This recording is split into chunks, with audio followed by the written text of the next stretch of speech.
ابتدا ہے रब जुल जलाल के बाबरकत नाम से जो दिलों के भेद खूब जानता है। देखती आंखों सुनते कानों बंदा नाचीज का सलाम पहुंचे। एक दफा एक घोड़ा एक गहरे गड्ढे में जा गिरा और जोर जोर से आवाजें निकालने लगा।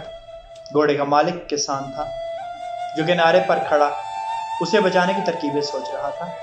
जब उसे कोई तरीका नहीं सूझा तो हार मानकर दिल को तसल्ली देने लगा कि घोड़ा तो अब बूढ़ा हो चुका है, वो अब मेरे काम का भी नहीं रहा, चलो उसे यूं ही छोड़ देते हैं और घड़े को भी तो आखिर किसी न किसी दिन बंद करना ही है, इसलिए उसे बचाकर भी कोई खास फायदा नहीं। ये सोचकर उसने अपने पड़ोसियों से मदद ली और घड़ा बंद करना शुरू कर दिया।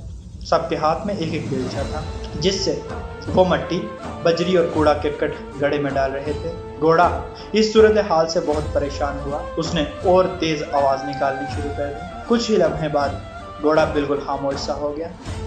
जब किसान ने झांका तो ये देखकर हैरान रह गया कि जब जब घोड़े के ऊपर मट्टी और कचरा फेंका जाता है तब तब वो उसे झटक कर अपने जिस्म से नीचे गिरा देता है और फिर गिरी हुई मट्टी पर खड़ा हो जाता है।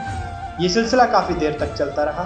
किसान अपने पड़ोसियों के साथ मिलकर मट्टी और कचरा फेंकता रहा और घोड़ा उसे अपने बदन से हटा हटाकर ऊपर आता गया और देखते ही देखते ऊपर तक पहुंच गया और बाहर निकल आया। ये मंजर देख किसान और उसके पड़ोसी सकते में आ गए।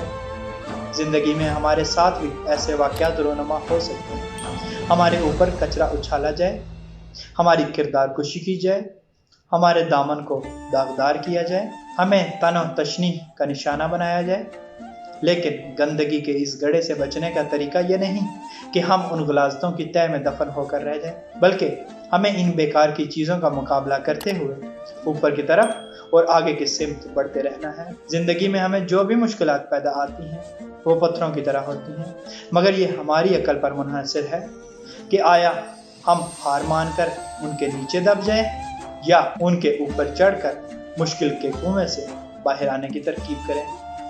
हाथ डालने वाले डालते रहेंगे, मगर पुरअज़म इंसान अपना रास्ता कभी नहीं बदलता। अल्लाह पाक समझ की तौफीक अता फरमाए। अल्लाह पाक आसानियाँ हासिल और तस्लीम करने का शर्फ अता फरमाए। आमीन। जज़ाकल्लाह।